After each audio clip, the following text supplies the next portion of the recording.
Hello, thank you for joining us today. We are interviewing Leann Benedetti, the veterinarian coach. I am Philip Chisholm-DeVeau, the entrepreneur career coach. I own Spectrumx, the coaching company. Spectrumx Why is all about discovering entrepreneurs' why. So we are interviewing Leann today for her to share us why she is an entrepreneur. Welcome, Leann. Hello, thanks for having me today, Phil. Well, thank you for being willing to be interviewed. Wow. Awesome. So this will just be a series of questions, and we'll go from there and see. We'll just have a nice little chit chat. I often call this as my Oprah moment. So the first question I will ask you, would you like to share a bit about your business?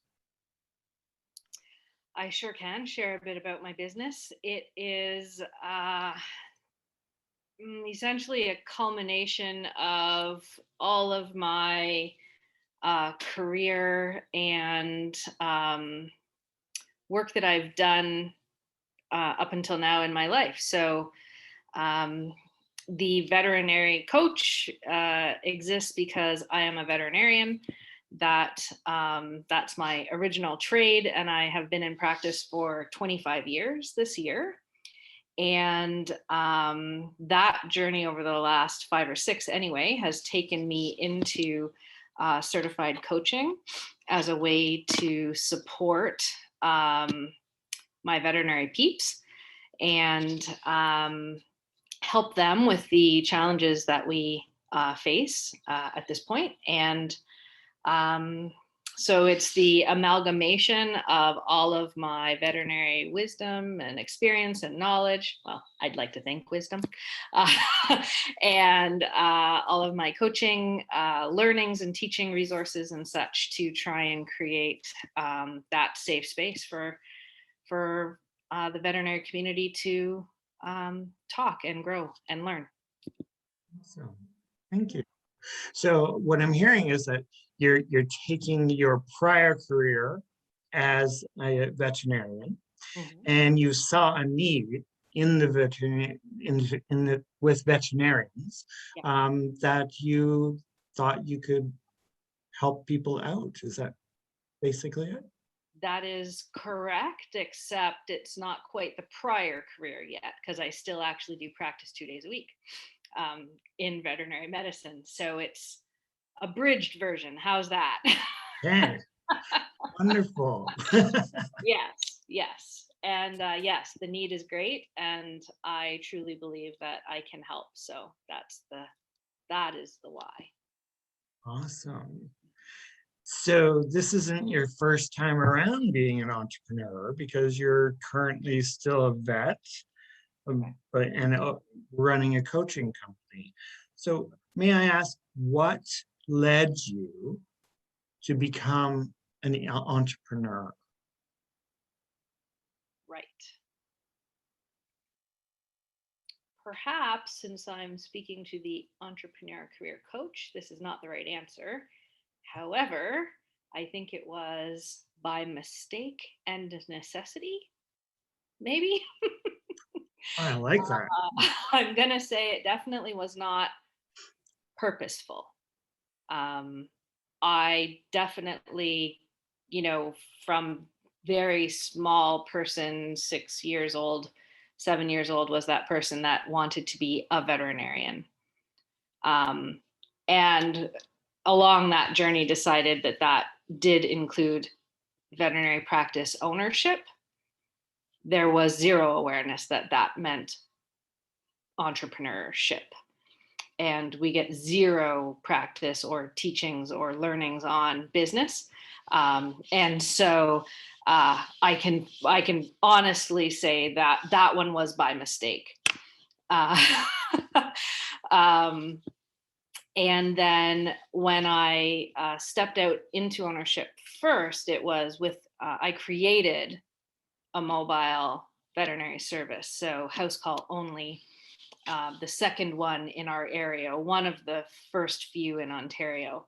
And that was, again, to fill a need I saw and to get my business started and try and manage my very young family, realizing full clinic ownership was going to be challenging and such. So turns out the need was great and the service was valued, and I was working 6 days a week within 2 years of starting that mobile service. So the whole like balance thing didn't exactly get accomplished. Nonetheless, Georgian Bay Mobile Vet Services was born. So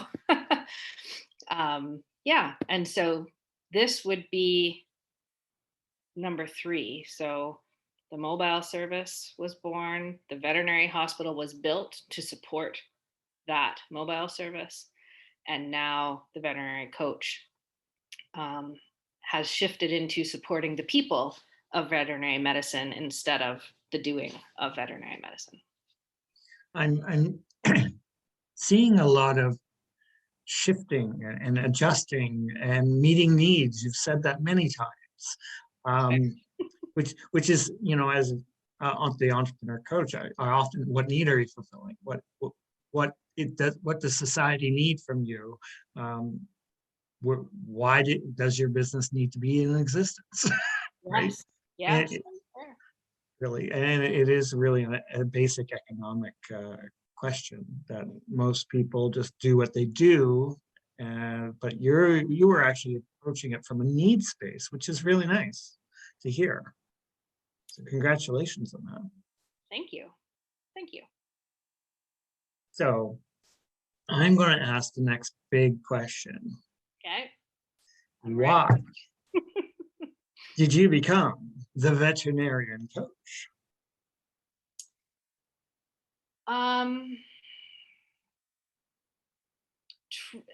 The why is two-pronged. So it speaks to my personal journey. That is the lived experiences of the challenges I just talked about, right? The work-life balance, the professional versus personal life, the running a business when you don't know what you're doing, you know, trying to do veterinary medicine and still be a person.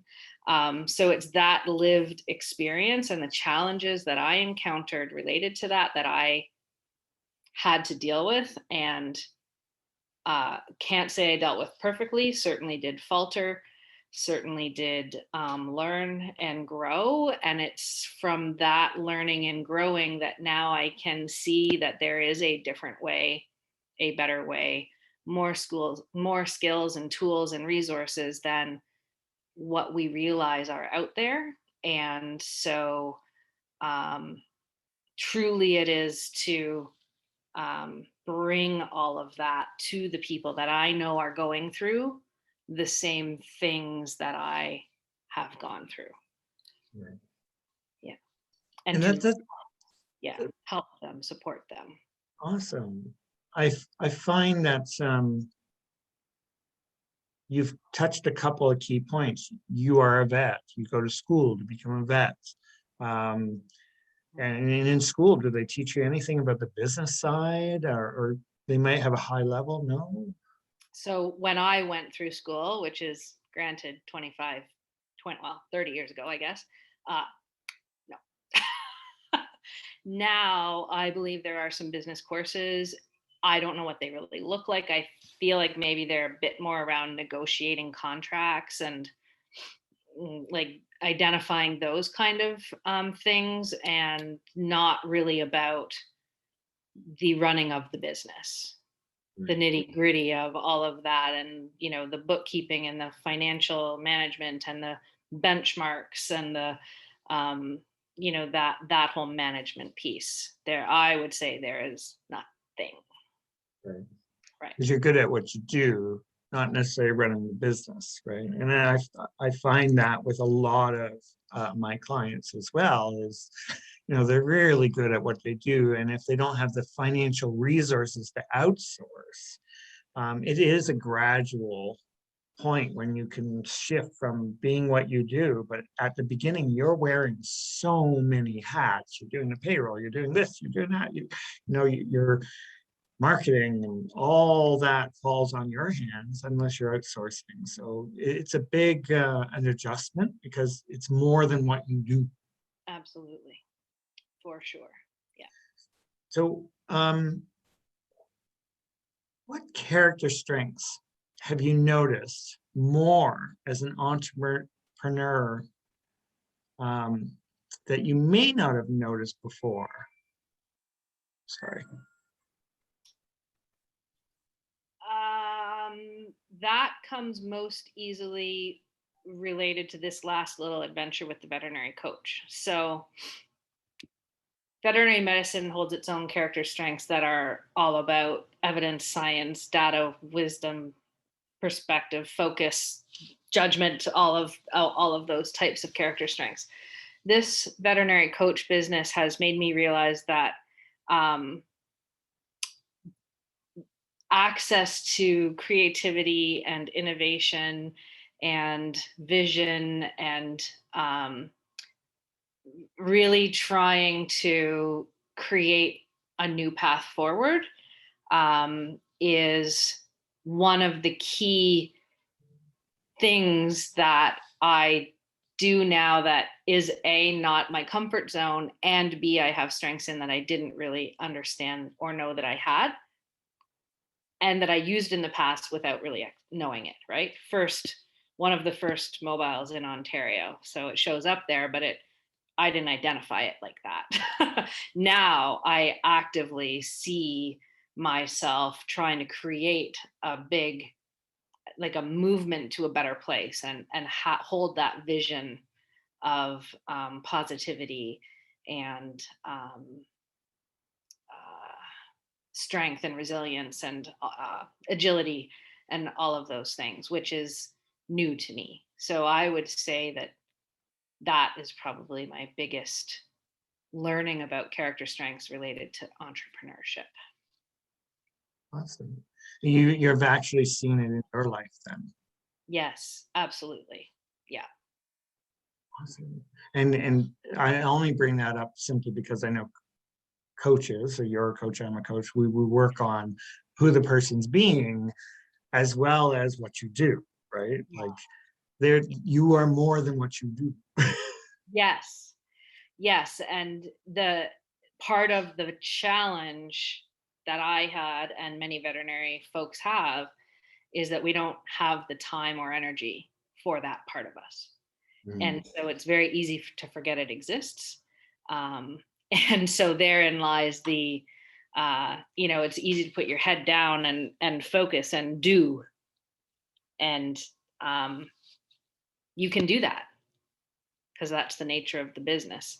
I think that if we can be bigger, better, stronger, more resilient, all of those things, if we look, the whole coaching terminology of change your gaze, right? Look up, look to what is open and available to you. So yes, it's I have actually like actively and consciously observed that and been aware of that happening and being part of the journey forward. Okay. Thank you. I resonate with the fact that you're so busy doing, you forget that there's more to you, and getting up into that, like I work with my clients who are not only the worker, but they're also the boss, and that transition, right? Of really realizing, I can't just do the work. I have a ship to sail. Yes. Well, and I need time for me so I can process things and have that downtime to reflect on things, to really understand, oh, I could have done that creative space of just being, right? Yeah. Because sometimes reaction is one thing, constantly reacting versus stepping back and having that moment of reprieve. Yes. Is so valued. Absolutely. 100%. And that that very much speaks to my, well, the marketing world calls it a tagline, but it's my belief that what I do is coach veterinarians for wholeness. So that is the completion of, like, getting us out of that constant doing and reacting and focus, and trying to create that whole being, right? That whole lived experience. And that's, yeah, so that is an active process for me, for sure. A very much needed one, by the For sounds all, of it. right? Yeah, for sure. Yeah. Yeah. So what brings, I'm going to ask a different question, sorry. No problem. What have you learned about yourself as an entrepreneur? Not just a coach, but as an entrepreneur, that perhaps a listening ideal client or a listening person who could use your service might resonate with. What have you learned as an entrepreneur?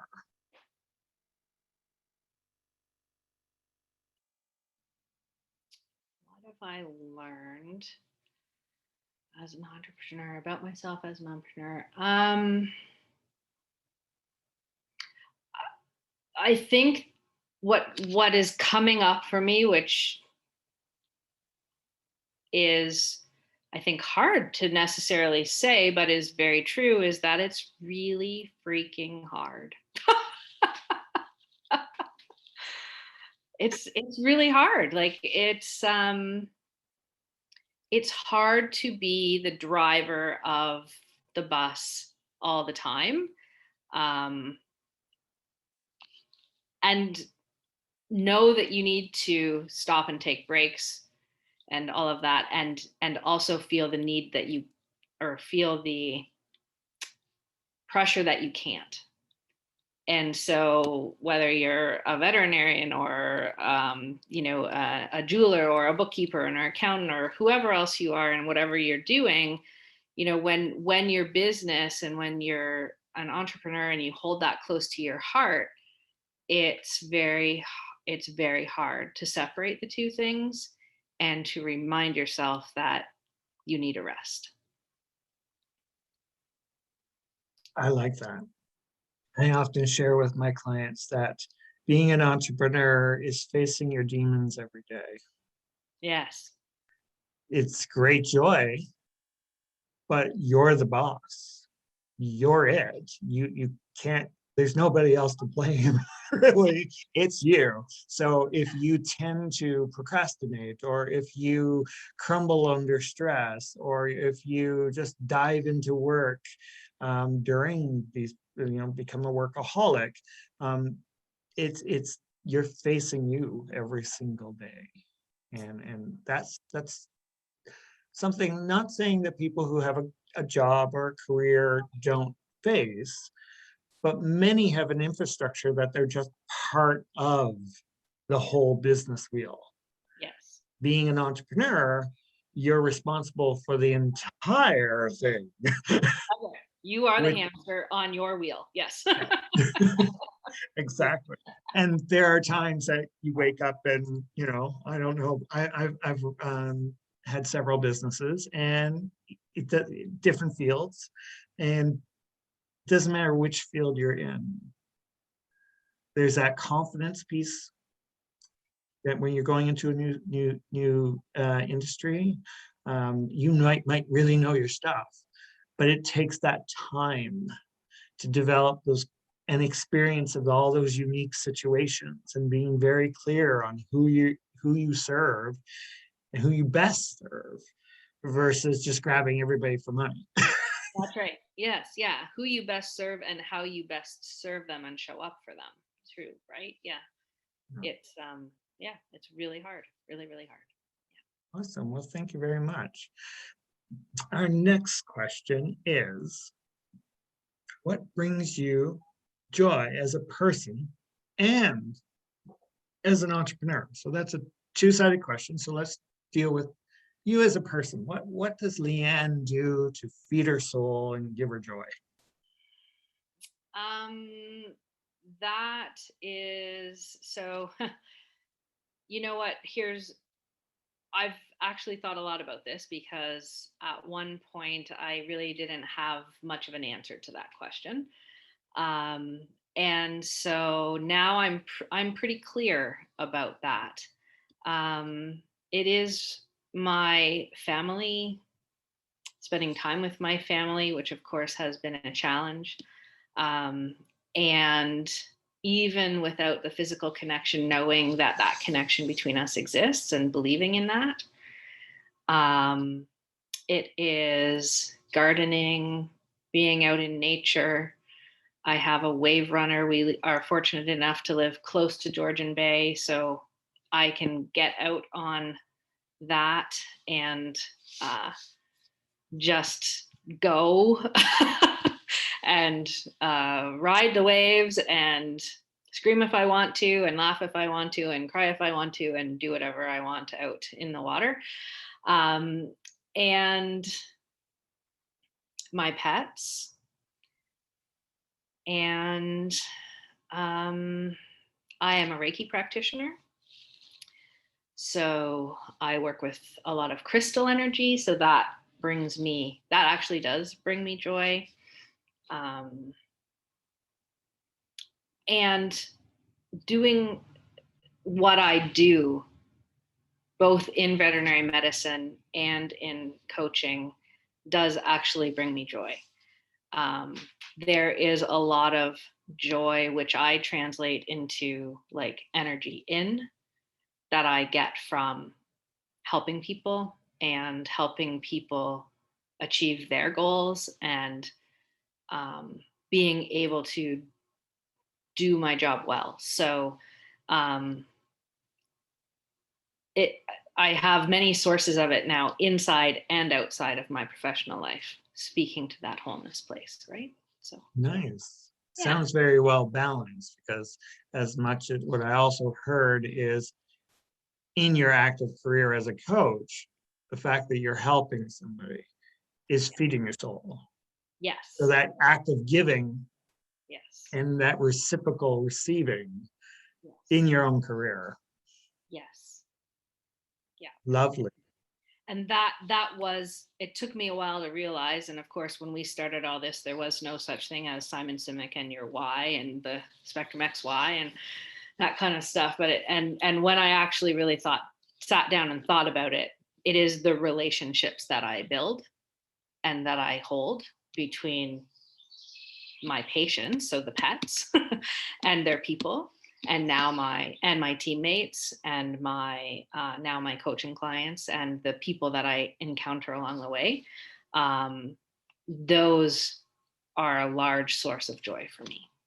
That's and are my why. Yeah. What a joy to be in a career, an entrepreneur career. And I think that's part of what a lot of entrepreneurs like is, yes, it's a lot of work, and yes, it takes a lot of energy, and yes, you're responsible and you're facing your own demons in yourself every day, but the reward and that joy that you get for doing what you do is very common in a lot of my interviews, because that's what entrepreneurship is. It's a sense of freedom, and I say sense for a purpose. Yeah. As you know, the wives' tale said, once you're an entrepreneur, you can stop working at 3, 2, 1. Sure, you have your flexibility, but ultimately you're still accountable to your clients, and they will dictate.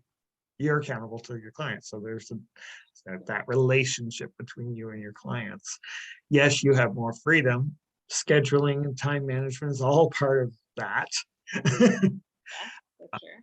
But ultimately, it's not like just going to the job, doing what you do and going home and having 2 weeks, 3 weeks, 4 weeks vacation that's set out by an HR section. Right. Yeah. It's not the same. No, it's not. And it's, I can't name it right now. There's a Japanese word that is that word of like where passion and purpose and strengths and all of that kind of meet in the middle, and you can find that place of peace and fulfillment. And it's like IKA G something, Ikaja or Ikaja, I'm massacring the word, but it's that, and when you can do that and say that you've done that as an entrepreneur, then that I think holds great empowerment and fulfillment. Yeah. So if there was someone in the audience that was considering to work with you, Mm-hmm. 3 things would you like to share with that person that, that you can do for them, or that they can do for themselves in working with you? Or what would you like to say to your audience? Well, that's a good question. Well, number 1 comes easily to me. The struggle is real. So if you think the struggle is because of you, or that is only you, or that is special, is special to you, or you feel isolated by that struggle, then what I can say is that the struggle is real. And that, I think, goes for not just my veterinary peeps, but for all of us, right? Like that struggle that we feel every day, trying to be our whole selves and trying to live a well life, is real. And the stresses and trials and tribulations that come our way are real. So number 1 is the struggle is real. Number 2 might be the struggle is real, but I'll try and come up with another one. Okay.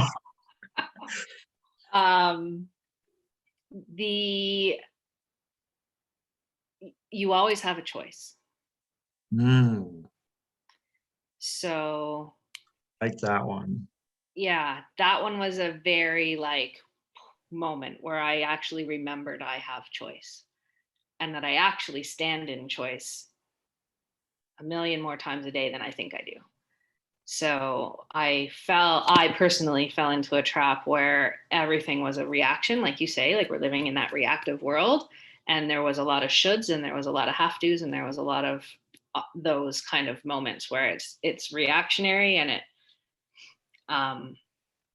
there's no choice. I have no choice. I have to do this. I should do that. Whatever.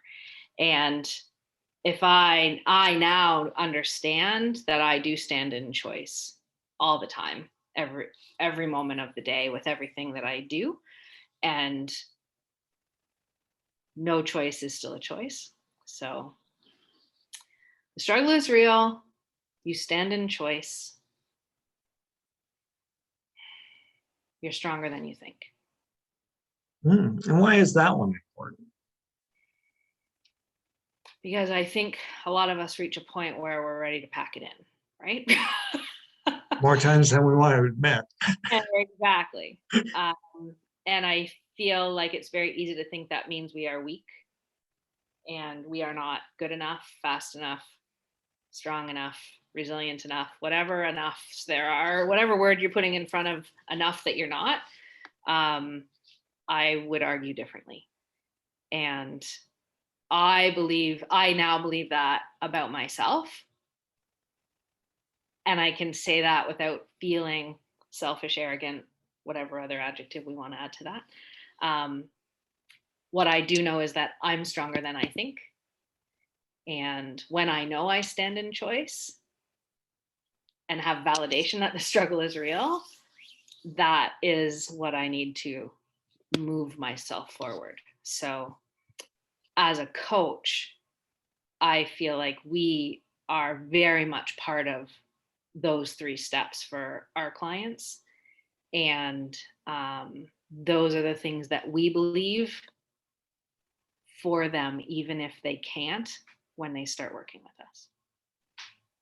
I'm going to 100% agree with that on so many levels. When in my second business, and I was going through my divorce and I had to close it, I mourned for months. I mourned, like full out crying, thinking I failed, blah, blah, blah, all the amount of it. But meanwhile, it was the logical choice that I made for me at the time, going through a divorce, right? So I didn't think I'd survive it, but like you said, We are stronger than we think. So I very much appreciate that. All three of those points. Very much so. The choice part, I had a friend share with me that business is like a treadmill. Yeah. It's your treadmill. So if you can't keep up to your treadmill, remember you're in control of your treadmill. Yes. You can get off your treadmill if you want to have a rest if you want to. So the whole choice there. And I've used that analogy with some of my clients. So they say, no, I can't. No, I can't. And it's like, really? And you dive deep into that. And it's really because they feel they have no choice. That's And that is a very powerful point to bring, is we do have choice. It may not always feel good. right. It might feel great.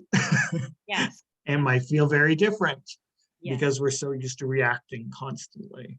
That's right. Fire after fire. So I think all three are very, very powerful points. So thank you. Yeah. That treadmill piece is actually one of my very earliest awakenings to that. And I was at a leadership experience, a veterinary leadership experience, and I won't bore you with the details, but nonetheless, they did present this veterinary treadmill of life. And in that was a little skit that went on at the front of the room. And in that, I don't know, 3-minute skit, they played out my 20 years of veterinary medicine in front of my eyes. Wow. And it was a profoundly, like, one of those moments where the earth moves under your feet, and like there's this new and profound awareness that just opens a floodgate of a million emotions. And yeah, that concept of the treadmill to me keeps coming back and back and back, because we can get off at any moment in time. We can slow down the pace. We can slow down, like decrease the incline. Like, we are in complete control of the treadmill, even though we don't remember that we are most of the time. And and I didn't actually realize I was getting on a treadmill either, right? There was that moment of awareness. So part of being that entrepreneur is going into it with a mindset that this is a marathon. I am stepping onto a treadmill that, if my business grows and prospers and I choose to, I could be on this treadmill for 10 years, 15 years, 20 years, 25 years. So I best pace myself. So that's a huge, I too love the metaphor, and it was an earth moving moment for me, for sure. Awesome. Yeah. Is there anything else that you'd like to share with us before we close? Honestly, no. I think that I'm just grateful. I'm grateful for the opportunity to chat with you and talk about this. And it is a different, I don't think of myself as an entrepreneur. And I know that's part of your passion, is, is getting people to think of themselves that way. So that is, it's a new awareness for me, and it is actually a very enlightening one. And I really appreciate the opportunity to talk about it with you. Well, thank you for being a guest on our show. All right.